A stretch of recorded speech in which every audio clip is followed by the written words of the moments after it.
lot of people kind of have the impression that, oh yeah, we understand behavior.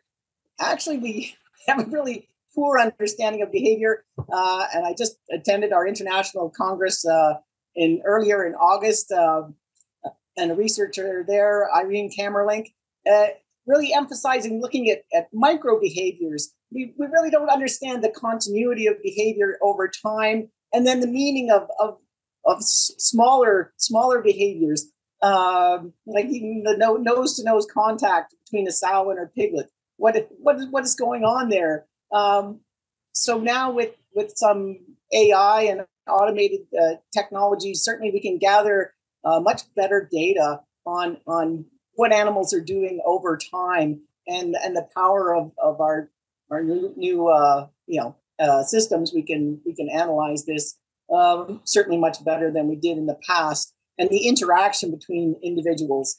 And I think it's really going to help us to understand, that those individual differences.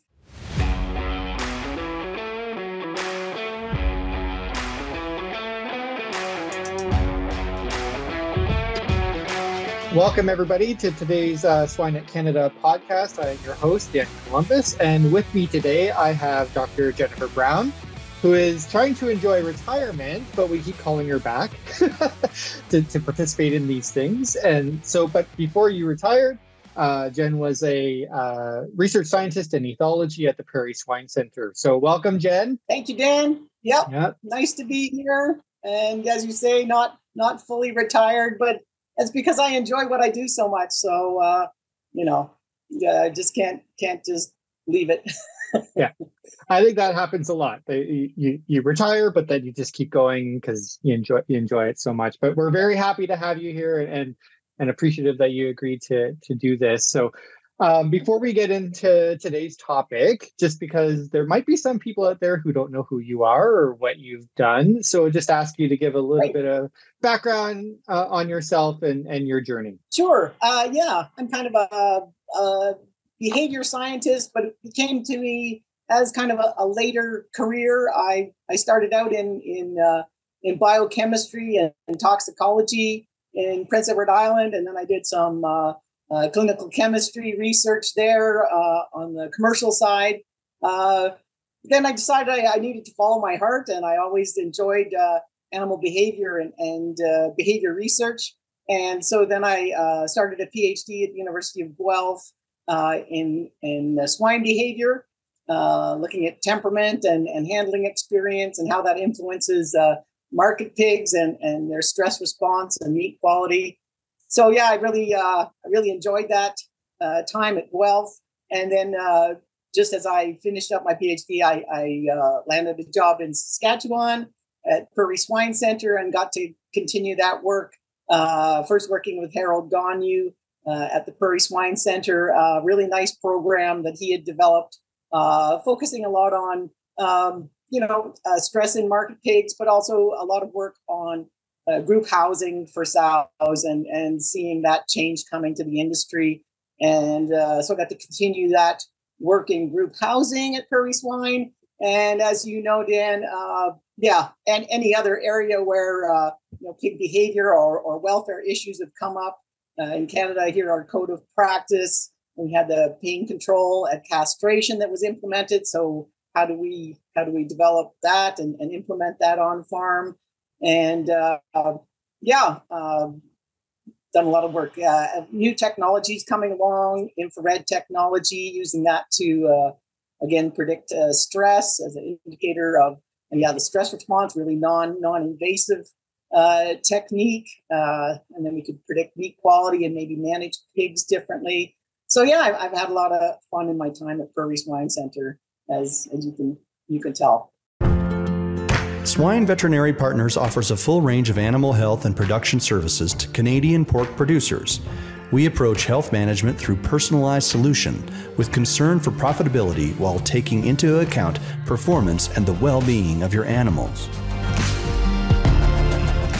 And I'm well aware because we've been colleagues for at least the last 8 years since I've been there, but also at Guelph because we there at the same time too. So kind of followed you around. Yes.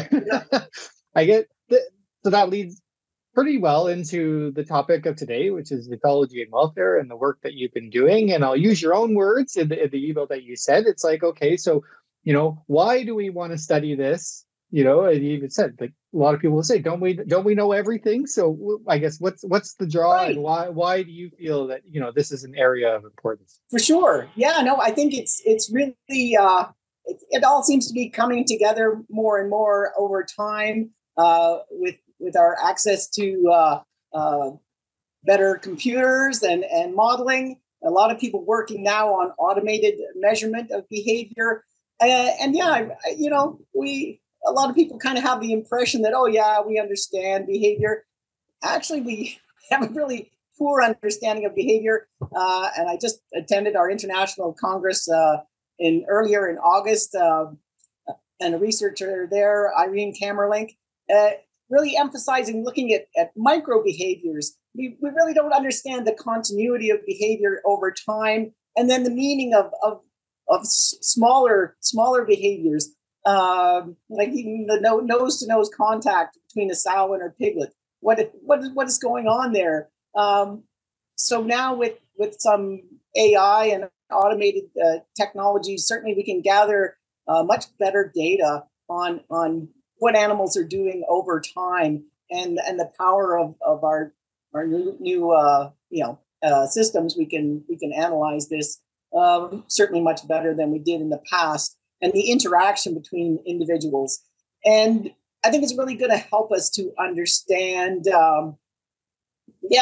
that those individual differences, and genetics companies, certainly they recognize that there may be an importance for selecting on specific behaviors, but we know that, the heritability of them is moderate to weak, but certainly aggression is one of the most important ones that we recognize, and is also one of the most heritable ones. So now we can develop really automated tools to help pick out these behaviors and select for those behaviors. Because certainly manual observation of behavior is a very tedious task, and it's very discouraging for a lot of students. We often record video of pigs, and then they've got to sit for hours and manually transcribe that information. Maybe we have individual markings on the pigs, so you can actually pick them out of a group and follow that individual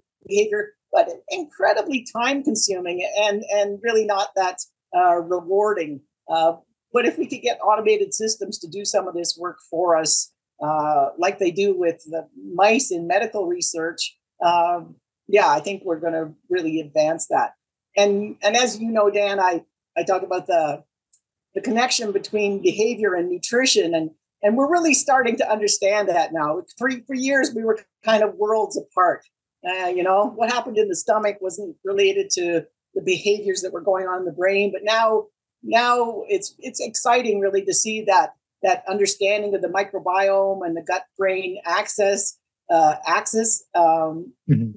think that's really going to help us understand the animal and that individual variation in metabolism, and really I think we can use that to improve pigs and management going forward. Mm-hmm.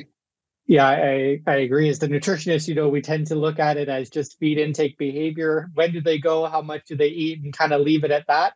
So, I agree. It would be nice to get a little bit deeper and start making those connections. Like, why exactly are they doing this, and how can we adjust that? So, yeah. But we're so early in our understanding of the microbiome too.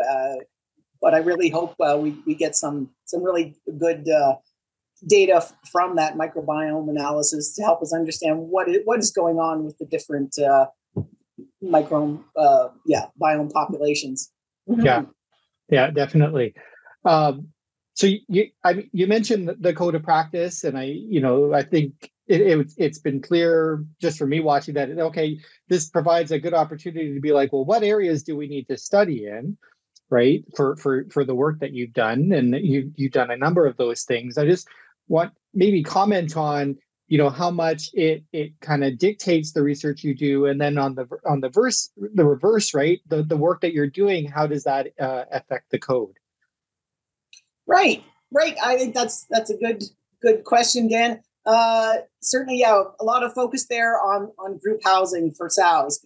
And yeah, just putting in a grant recently, I got the feedback saying, well, don't we know how to manage sows in groups, and don't we know everything about that? Well, the fact is we really don't. I just completed a study last year with a really good student, Jessica Niehoff at Prairie Swine, and looking at dynamic mixing of groups versus static groups with that early mixing. So a little bit riskier time to mix sows when they're just before implantation and they've just been bred. That first week is really a good opportunity, and a lot of producers are doing that early mixing, but varying success, right? You can really impact your farrowing rate if you don't do it well. And that was the really interesting result from that study, was that the early mixed sows, when it was a static group, we thought, static group of 25 sows, that's going to be more stable. Well, it might be more stable through the course of gestation than a dynamic group where you're adding more and more sows and taking them out. But really what we saw was a really a terrible impact on those early mixed static groups because they had a lot more aggression than the early mixed dynamic groups. With the dynamic groups, you're adding, we added 8 or removed and added eight sows at each mixing monthly. And so because it was only a small fraction of the group that was new, there was much less aggression in those open pens. And we had the best performance in that early mixed dynamic group in terms of farrowing rate, and then the poorest in the early mixed static groups. And then we compared that to our late mixed static groups, which is basically our standard practice at Prairie Swine Center. So after 4 to 5 weeks gestation, when they were mixed in static groups, they were kind of in between. But yeah, that the best performance was in those dynamic groups, and that was a surprising result to us. That's still to recognize that the dynamic groups throughout gestation, they did show more ongoing aggression, but it wasn't severe. It wasn't severe enough to impact the pregnancy. And then and that was reflected in their lesion scores. So they had higher lesions, but of course the greatest number of lesions occurred right at that first mixing event, and the dynamics had the least. And then we could see in the video of the behaviors at mixing that that early mixed static group had the much higher levels of aggression. These were not results that we really anticipated. We thought that repeated mixing of the dynamic group would have a negative impact on them, but it's that early aggression that occurs with that early mixing that really seemed to negatively impact the farrowing rate in that static group. So we still have things to learn, and certainly the group size is going to have an influence there. But in talking to the commercial groups that are going to ESF systems, this is very relevant to them, because they're seeing that older sows are actually performing very well in the ESF system, but it's that first and second parity sows that are really showing poor breeding at second parity and poor farrowing rates because of that. The stress of that initial learning of the system and entering a large group. So I think there's a lot of things that we could do to better prepare the gilts for that system. So still quite a lot of work going on in there.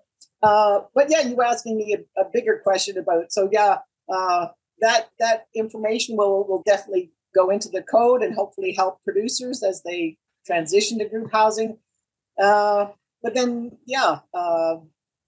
we will see what goes on in the future. Certainly, looking to Europe and what the ongoing pressure to not restrict the sow in her movement after group gestation. I guess we'll be probably looking at the farrowing crate, because certainly that's been an issue in Europe, and they're transitioning in most countries to loose farrowing pens. So maybe some restrictions. So you have the option to close the sow in for maybe a couple of days before farrowing, and then some days following farrowing, but then opening it up. So that's certainly another area of interest for behavior scientists. Like you said, so much more work that needs to be done in that. I find it interesting when you're talking about your outcomes in your mixing study, because a lot of times we get caught in the productive outcome, right? And we think, oh, they're still producing, so the welfare is fine, right? Or we assume that, but not necessarily. So I find it interesting with that one, because you saw the higher pregnancy rate, or I can't remember the exact term you used, right? But you had farrowing rate, but you had that longer, like more sustained aggression. So is that something that would be acceptable versus like the initial, like more exactly aggression? Yeah, exactly. It's a bit of a trade-off there, isn't it?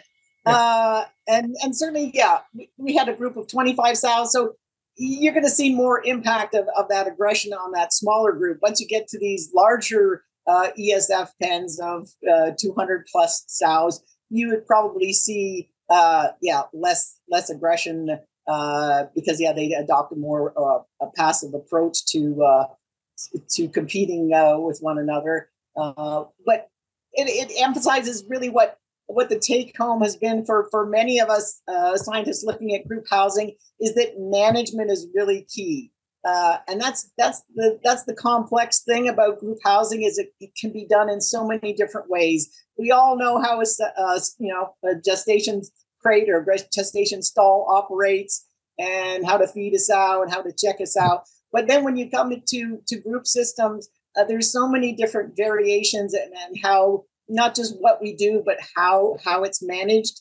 And that does seem to have such a huge impact on the sows and their performance. So we really need to fine tune those skills. And initially we thought, we were very optimistic. Certainly ESF automation is taking care of a lot of the business. And so hopefully that'll give more time to barn staff to have more hands-on animal skills. But then what I have seen in some commercial barns is that they're just driven by then their automated list, and those are the animals that they're looking for, and then they don't see a lot of the other issues that might be occurring in the pen. So automation is a great tool, but then we still really need to find good people that can see the animals and treat them accordingly.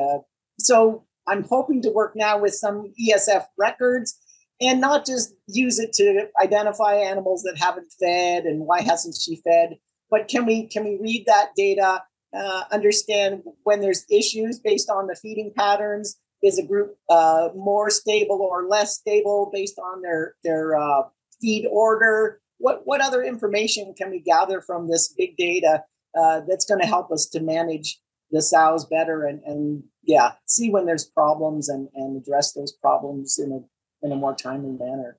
Yeah, I think it's clear from your career, I think, right, at Prairie Swine, that they put in this thing that, we have to do loose sow housing by, now it's 2029, I think.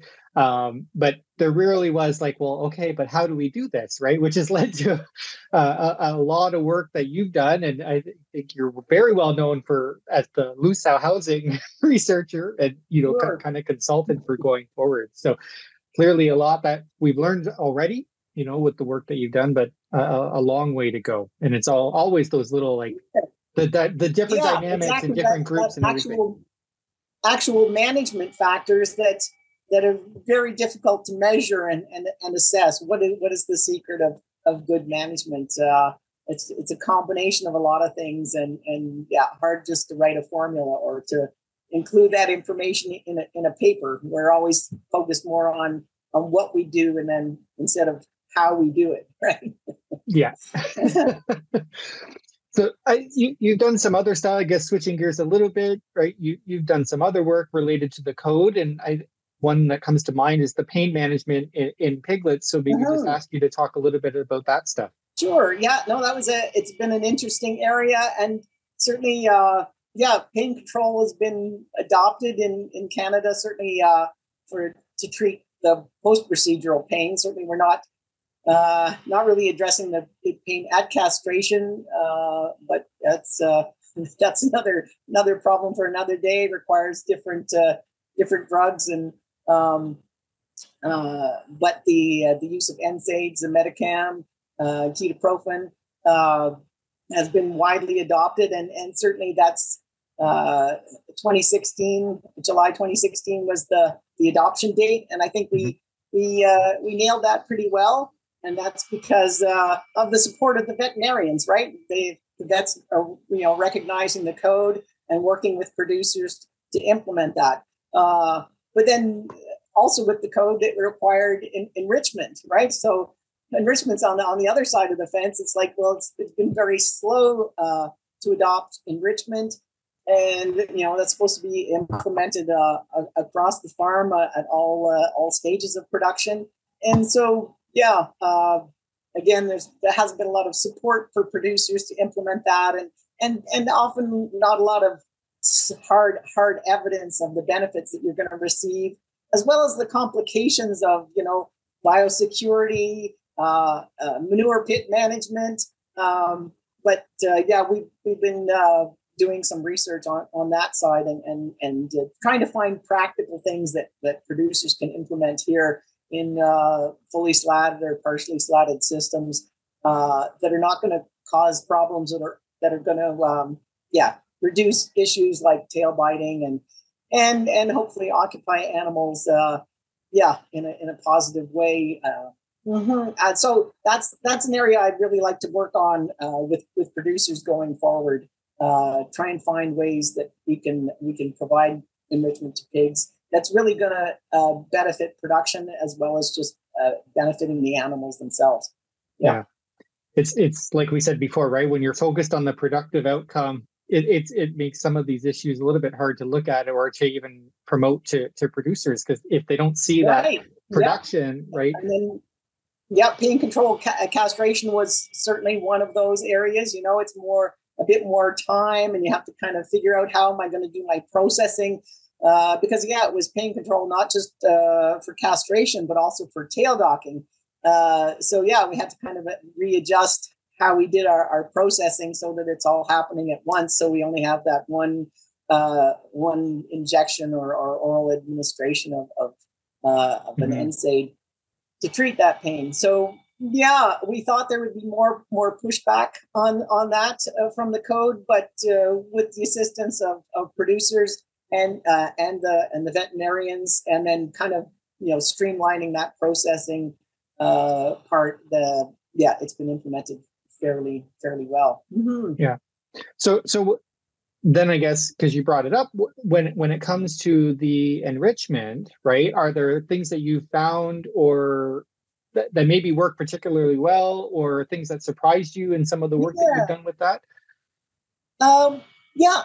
I think one of the most important areas where we really haven't provided enrichment is in the nursery, because I think the farrowing environment is kind of relatively enriched as it is. The sow is in there. There's quite a few things going on in the farrowing crate, but then they get to nursery and they're mixed for the first time. And I think that's an important area to provide enrichment. And it's very easy to provide enrichment to young animals, as opposed to finisher pigs. They'll destroy almost anything, right? Finisher pigs is more challenging. And then also sows, because sows are largely interested only in some extra feed. That's the big motivator for sows. And then how do you provide that without causing more aggression and competition, especially in the sows? But young pigs, you could give them dog toys, or we've used cotton rope quite a lot. That works quite well. You tie a few knots in it, and that they really enjoy that.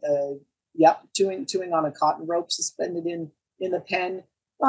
Yeah, and like I say, there's these rubber toys with prongs on them that they can chew on. So yeah, enriching the younger pigs is it's a pretty simple task.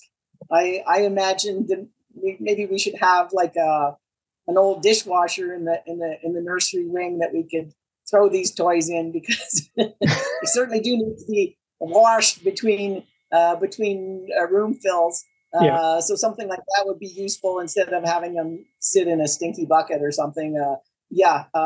Just to make it simple. But yeah, cotton rope is easily available, and then you can just discard it between room fills. So that's certainly an easy area. And then, yeah, the finisher pigs, actually, that's the most, costly time when you're going to see the tail biting behaviors or flank biting, these damaging behaviors. I have a master's student, Abby Tillotson, there now. And so she's trying to follow pigs with enrichment or without enrichment, and then swapping them over, and then following them right to the packing plant and looking at meat quality. So yeah, we'll have her results in the next few months. She's running her last replicate now, and hopefully we can demonstrate a value of enrichment there, because that's a problem with a lot of enrichment studies. It shows, we've reduced aggression and we've reduced maybe lesion scores, but not following the pigs all the way to market, so you can actually demonstrate a value to the producer. So that's what we've tried to do in this study, but we'll have to wait on those results. Well, we'll have to have you back later in your retirement. We'll still have you back to talk about that. And just, I know you've done some work on changing the enrichment continuously, right? So I think that was in sows. So maybe, did you find that was that more effective at introducing the enrichment, or? Theoretically it is, but I don't know that we actually were able to pull that out of the analysis. Certainly, every time you're changing the enrichment, you're adding to the novelty.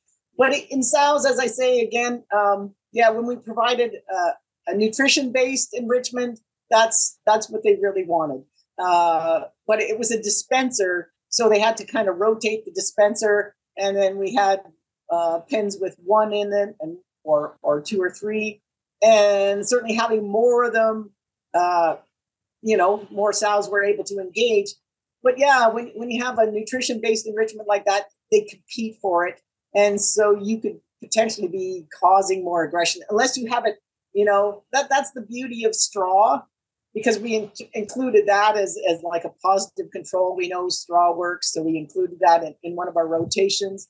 And sure, it's lovely because we have this nice big solid area. We were able to spread it out, and everybody gets to enjoy, chewing on some straw or nosing around in straw.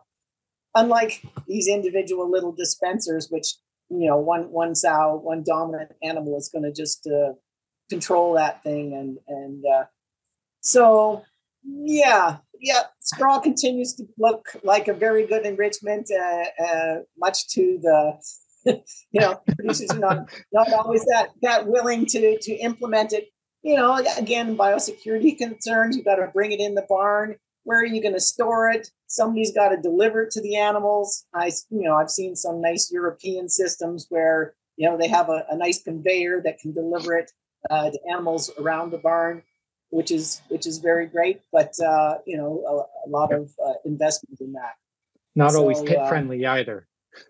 No, exactly. But they've used it successfully with liquid systems in Europe. Little dispensers and racks. But actual implementation is, it's got to be a daily chore. And like I say, the storage is another concern. So it's not easy, and we recognize that. So that's why we continue to look for other alternatives. Mm-hmm.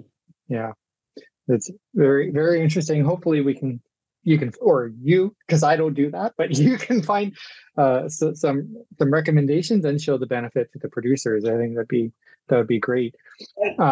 Yes. The other area I'm interested in hearing from, having the inside knowledge of what you've been working on, I have the benefit of asking you about these things. So I know this was a code requirement too, was with pig transportation. I know you've done some of that, and especially in Western Canada, where we do look at like very long distances sometimes for the transport. So I know you've been doing that work. So maybe just talk some of what you've been doing in there and some of your findings. Sure, Dan. Yeah, no, that's a good point. Yeah. And in the past, I've done some transport of market pigs, especially in Western Canada, but a little bit in the east. And then more recently, I've done some nice work with collaborators at the University of Guelph, Ontario Vet College, on wiener pig transport. And we've had some really good cooperation from industry, getting some records looking at mortality rates in wiener pigs in transport. And the interesting thing is the seasonal effect is the biggest factor affecting mortality. But it's different between Eastern and Western Canada. Certainly in the East, we see more mortality in the summer months due to those higher temperatures we see in Eastern Canada and that higher relative humidity. Whereas in Western Canada, it's the winter that has the most impact on pigs. Again, yeah, we've got the much colder temperatures and potentially longer transports. Certainly transport duration was also a factor, but not as clear an impact as season. So that was on records of years worth of data of transports. And so now we're working with partners in the East and actually trying to narrow it down to specific compartments within the trailer, because that's one of the main findings we had with the market pig research was that specific compartments, huge variation. So we did with the market pigs, 6, 12, and 18 hours of transport. And we thought, oh yeah, these different transport durations are going to have longer transport is going to have a big impact on the animals. But what we found was that variation among compartments on the same trailer had a greater impact on the animals than did this transport duration. So if you were in a bad compartment on a long transport, well, that was going to really have an impact. But a good compartment on a long transport, you were just as good with an 18-hour transport as a 6-hour. So that was a really important revelation, the impact of that huge variation within a trailer. So we're trying to dig into that now with ongoing data collection in Quebec for the wiener pigs, because we know, again, the compartment is going to be a factor in trying to pull out some of that data. But it's an interesting area and a challenging one to do research. We really need the cooperation and the collaboration of industry partners to get that information. Yeah, that's really interesting. And I know that the code had put, time limits and stuff like that on looking at duration of transport, but you're saying that that's not necessarily the factor. It's more the where they are in the trailer. So do you see any potential like changes to the code or adjustments based on some of this? And maybe the focus needs to be somewhere else? I'm hoping so. Yeah, I would really like to see, a market pig is so different from a wiener pig, right? They're very different body weights, different abilities to withstand these different challenges. So it would be nice to see eventually different requirements for a market pig versus a nursery pig, and then also recognizing what is the impact of season, because that's obviously temperature sensitivities and the interaction with duration. So just putting a duration limit is really not that useful, not that helpful. Again, it gets more complex than that, and so then it's really hard for regulators. It will be a challenge, but I think this information will really help to point towards the necessity of more specific guidelines based on temperature, and then we really need to understand more the microclimate within the trailer. So monitoring systems within the trailer to help identify when we're exceeding thresholds and to manage pigs better on transport. Yeah. If anything, having this stuff show up in the code kind of jumpstarts the research into that area that might not have necessarily been looked at before, right? So it does have a benefit. Yep. Yeah. No, it feeds back and forth to regulators and the code and the research. It's like, where do we need to go next to improve things? And it's an ongoing process. And it's fun being part of that for sure. Yeah. So before I ask you where things are going, I'll give you the opportunity if there's something that we haven't touched on that you'd like to. Now's your opportunity. Otherwise, we'll talk about where you see this going, some of the upcoming research, or maybe even just a broad like where is the ethology going? Yeah. Like I say, with group housing, it'd be nice to be able to use more ESF records and kind of develop some algorithms to really help us understand what's going on in those systems, and then kind of fine tuning the management so that we're getting, we've clearly demonstrated you could get as good production with group gestation as with stalls, but it depends both on the system design and the management. So getting that information kind of nailed down a little bit better, so that we're getting the actual benefit of the investment into these group housing systems.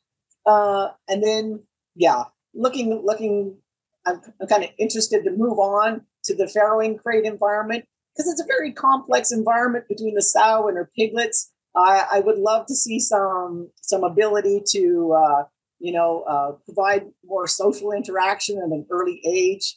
Yolande Seddon's done some of that work at Prairie Swine, and certainly other studies have shown, in the wild, pigs are able to socialize with the sounder. The sow brings her piglets out to the rest of the herd when they're 14 days old.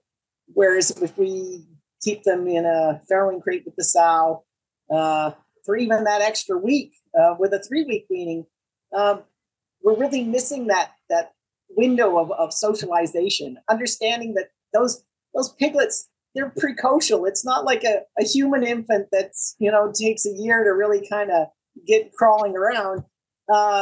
These pigs, that they hit the ground, they're precocial. They are, I've got chickens here, and a chick hatches out, it's ready to do everything it was born to do. Yeah. So we really need to take advantage of that and really realize they're not little babies. They're ready to learn, and we can start imprinting them and prepare them better for a life as a sow or as a market pig early on. I think that's an area for opportunity that obviously I'm interested in, as well as enrichment, integrating automation and enrichment. That's an area I'd like to work with. I think the sky's the limit. We've got a lot of interesting things happening between technologies and automation and understanding things, because I really don't think we understand them as well as we think we do. Yeah. I would throw nutrition in there too. I would really like to get involved in some of the joint research and really look at that, especially around that time of weaning, right? So we'll focus. Sure. You've done a lot of work there, and the creep feeding and what are we giving them, and does it matter? And preparing them to be a proper animal. Yeah. Always lots of questions. Job security, definitely for for all of us. So, yes. So I guess before we get to our final 3 questions, I'll just ask, if there's something that you want our listeners to get, like one take home or 2 take home messages out of today's podcast, what would you hope that those are? I don't know, when I teach students at university, a lot of them come into class, it's a 4th year course, and they're interested in behavior, but they think they know it, because we all have behavior. We watch behavior all day. It's very interesting. but we have this intuitive feeling that we understand it. But I would like to say we really don't understand it that well. And what really excites me is the individual variation, right? If you look at a litter of puppies or, it's the individual variation that's really interesting. And if we can maximize the value of that information, and I think we can, it's sorting animals based on their feed efficiency. That's an area of interest. But and then how that metabolic rate and feed efficiency interacts with their individual personality. So yeah, that's another really largely unexplored area. Yeah, we know less than we think we do, and we don't know what we don't know. We don't even have a clue what we don't know. But we're getting there. That's the exciting part, is that we are getting there. We're on the trail. Yeah, no, very, very exciting stuff coming forward. So looking forward to future discussions with you. Yes, exactly. And your I don't want to say replacement, because that I don't think you can be replaced, but and see what comes up. No, I look forward to working with the new person and continuing on in some of this work. Yeah, for sure. Yeah. It's time for our famous three. Okay, well, Jen, before I let you go, we have 3 questions that we ask all of our guests that are unrelated somewhat to the topic of the day. So our first question is, what is your favorite go-to swine resource? My go-to swine resource, I'm going to have to open it up, Dan, and say my go-to behavior and welfare resource. And I love David Fraser. He's a research scientist at the University of British Columbia, and he's been kind of the father of welfare research, and he wrote a marvelous book called Understanding Animal Welfare, and I use it as a textbook for my my graduate course. Very, very readable and approachable, talking about the cultural history of our understanding of animal welfare and welfare. It's kind of got a negative connotation when you say the word. People kind of default to saying, well, we'll just say well-being instead of using that welfare word. It's like, well, I think we've got to get over that and recognize that, yes, we're talking about how the animals are doing and how are they coping in their environment. He goes through the physiology and the behavior. Very, very nice, thorough book, giving you a better understanding of what are we talking about when we're saying animal welfare. Mm-hmm. Yeah. So I highly recommend it. Yeah, thanks. And lots of big references in there. Great. I mean, it's on the topic, right? It has an application, so I think it fits. Yeah. So, and then Timothy Grandin, she's another go-to source. And of course, various books. Yeah. Mm-hmm. Yeah. So our next question then is thinking outside of agriculture or maybe behavior, right? What would be like a favorite book or something that you would recommend? This could be anything, right? So I know it could be anything. Well, I'll just say the book I'm reading now is Gabriel Garcia Marquez, Love in the Time of Cholera. And I read this book 33, almost 34 years ago when I was in hospital and my son was born. I just picked it up again the other week and I'm reading it. He won a Nobel Prize in Literature for this book. And it's kind of what they call magic realism. Very, very realistic portrayal of these characters, very interesting characters, and love and life. And so I'm enjoying that as a kind of a distraction to my daily business. Love in the Time of Cholera. Mm-hmm. Definitely have to look that one up. I'm always looking for recommendations on what to read Sure. outside of academics, right? give the brain a break. So, okay. And our final question is that when you think back to successful swine professionals, or I would even broaden this to leaders in general, right? Like, what is a characteristic that makes somebody successful or a better leader than, say, some other ones? Right. Oh, I've had the good fortune to work with a lot of really good people. Tina Wadowski, my supervisor, comes to mind, and Harold Gagne at Prairie Swine Center, Terry O'Sullivan at OBC. I worked with a lot of really good leaders in the swine industry, other people with the National Pork Board in the U.S.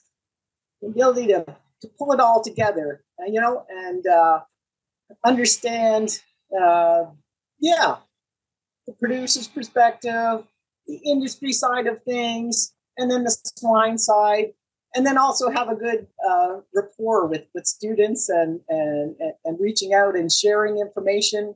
One skill I really enjoy is brainstorming. Somebody say, I'm just thinking out loud here. Let's throw some ideas around. Let's not be super critical. Let's just think about this for a while and figure out what can work. So I would say, that ability, that open-mindedness, while taking so many things into consideration, some really powerful skills there. Mm-hmm. Yeah, I would agree. I always like that question because it gives me areas that I could potentially work on in my own, leading and working with the industry. So yeah, I think that's great. Students, I kind of was fearful of teaching it when I first started teaching, but then once you get your feet wet into it and you get some really good students asking some good questions, I really ended up enjoying my time teaching, which wasn't natural to me to begin with, but now I really enjoy that role. No, I'm sure the students are going to miss you unless you're coming back to teach in your retirement, like some other people. I've agreed to do a couple lectures, but yeah. Yeah. So we're not letting you go quite yet, but it's only because you're great at what you do, in my humble opinion. Okay. Thanks, Dan. Yeah. Well, Jen, I'd like to thank you again for coming on and participating and giving us all this great information. I hope you enjoyed doing it, and I really hope that our audience gets some good information out of it and enjoyed it too. So thanks again. Thanks, Dan. My pleasure.